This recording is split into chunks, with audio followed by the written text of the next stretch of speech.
Assalamu alaikum everyone. This is Ikra Abbasi and this is our first video of this channel. So हम इस video में देखेंगे कि historical roots क्या हैं साइकोलॉजी की. पहले हमें हिस्ट्री की तरफ जाने से पहले अगर हमें ये पता हो कि साइकोलॉजी होती क्या है तो that would be better. Psychology is the scientific study of mind and behaviour. बहुत ही सिंपल सी एक डेफिनेशन है साइकोलॉजी की कि ये साइंटिफिक स्टडी है. साइंटिफिक क्यों? क्योंकि ये साइंटिफिक प्रोसीजर्स को फॉलो करती है. माइंड इसलिए क्योंकि ये मेंटल प्रोसेसेस को स्टडी करती है जिसमें आपके थॉट्स, आपके कॉग्निशंस, एवरीथिंग इज़ लाइक जो भी आपके मेंटल प्रोसेसेस हैं वो सब के सब इन्वॉल्व हैं. उसके बाद behaviour anything that we do that is observable, which could be overt behavior and covert behavior, both are included. So overt is directly observable and covert behavior is not directly observable. तो psychology क्या करती है कि mind और behaviour को study करने के लिए एक साइंटिफिक प्रोसीजर को फॉलो करती है. उसके बाद अगर हम बात करें कि हिस्टोरिकल रूट्स क्या है साइकोलॉजी की, तो साइकोलॉजी जो है वो एक बड़ी फैसिनेटिंग सी जर्नी है इसकी, जो कि जहाँ पे फ़िलासफ़िकल इंक्वायरीज़ एंशिएंट वर्ल्ड से स्टार्ट होती हैं और आज जो वहाँ से स्टार्ट होके एम्पिरिकल साइंस जिसका आज हमें पता है वहाँ तक साइकोलॉजी पहुँच गई है.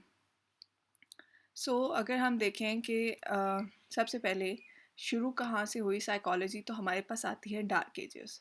डार्क एजेस की बात करें तो वहाँ पे बड़ी हमारी लिमिटेड प्रोग्रेस और प्रिजर्वेशन होती है. इस पीरियड को कहा जाता है कि ये बहुत स्लो था, बहुत जो है वो स्लोली ट्रांजिशन हुई साइकोलॉजिकल नॉलेज की. अगर हम इस्लामिक स्कॉलर्स की बात करें जिसमें अरिस्टोटल और प्लेटो जैसे हमारे पास स्कॉलर्स आते हैं, उन्होंने साइकोलॉजी की फाउंडेशन रखी है. फिर उसके बाद अगर हम क्रिश्चियनिटी की तरफ चले जाएं डार्क एजेस में, तो वहाँ पे चर्च का बहुत ज़्यादा होल्ड था और वहाँ पे मेंटल हेल्थ के या जो मेंटल हेल्थ से रिलेटेड बिहेवियर से उनको वो लोग एक्सप्लेन कैसे करते थे, उनको वो सुपर नेचुरल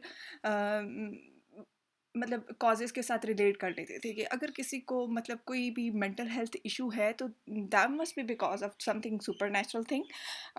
उसमें वहाँ पे उन्होंने डिफरेंट ट्रीटमेंट के मेथड्स भी सिलेक्ट किए, डिफरेंट ट्रीटमेंट के मेथड्स भी सिलेक्ट किए जिसमें ट्रैफनिंग और लाइक वो स्कल में होल कर देते थे और इस तरह से वो उनका ये मानना था कि जो इविल स्पिरिट्स होती हैं उनकी वजह से जितने भी मेंटल हेल्थ प्रॉब्लम्स हैं वो कॉज करते हैं.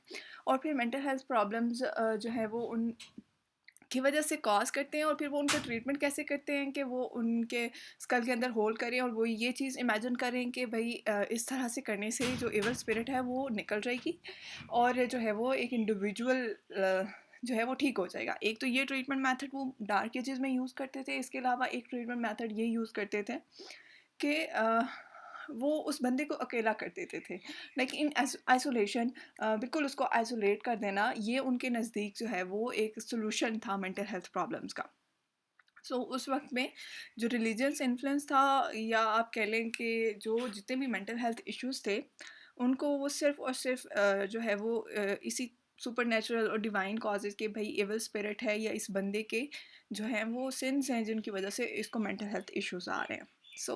मेंटल हेल्थ को एक कम्प्लीटली जो है वो उस चीज़ से एसोसिएट कर दिया गया था.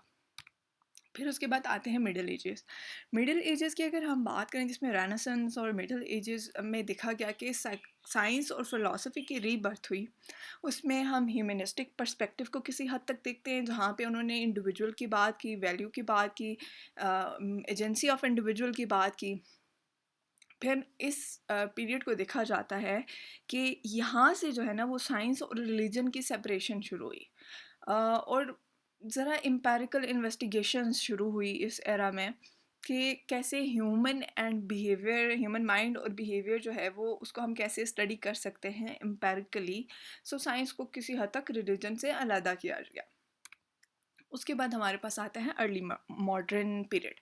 अगर हम अर्ली मॉडर्न पीरियड की बात करें तो उसमें बड़ी सिग्निफिकेंट एडवांसमेंट हुई है नेचुरल साइंसेज में जिसने इन्फ्लुएंस किया है साइकोलॉजी को. अगर फ़िलासफ़र्स मॉडर्न पीरियड में हम देखें तो हमारे पास डिस्कार्टिस आता है जिसने प्रपोज किया था आइडिया ड्यूलिज़म का. ड्यूलिज़म का आइडिया क्या था? उसने कहा कि माइंड और बॉडी जो है ना वो अलग चीज़ें हैं.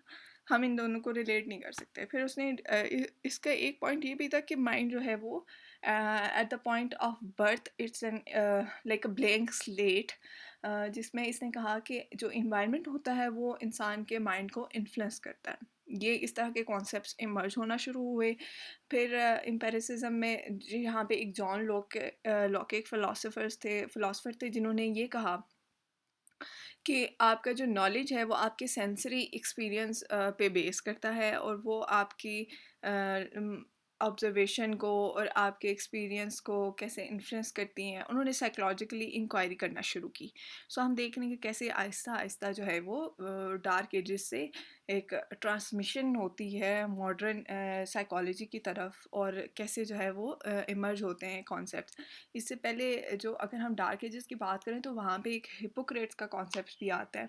हिपोक्रेट्स ने क्या कहा था, उन्होंने जो है वो डिफरेंट फ्लूइड्स से रिलेट कर दिया था कि मेरे ख़्याल से हाँ, जो डार्क एजेस के बाद थोड़ा बाद का टाइम पीरियड था उसमें ग्रीक वाला जो टाइम पीरियड था उसमें हिपोक्रेट्स ने कहा कि जो आपके जितने भी प्रोसेसेस होते हैं, मेंटल प्रोसेसेस, वो रिलेट करते हैं आपके बॉडी के अंदर जो फ्लूइड्स होते हैं उसमें उन्होंने डिफरेंट बॉडी फ्लूइड्स का बताया, जिसमें ब्लैक बाइल, येलो बाइल, फेल्जियम और ये सब इंक्लूड होते हैं। और उन्होंने कहा कि जब इम्बैलेंस होता है इन बॉडी फ्लूइड्स के अंदर तो फिर जो है वो मेंटल हेल्थ प्रॉब्लम्स जो है वो कॉज करते हैं। फिर उसके बाद ये वाला एरा आया, और उसके बाद हमारे पास 19th सेंचुरी आती है जहाँ पे जो है वो बर्थ ऑफ साइकोलॉजी होती है एज अ साइंस।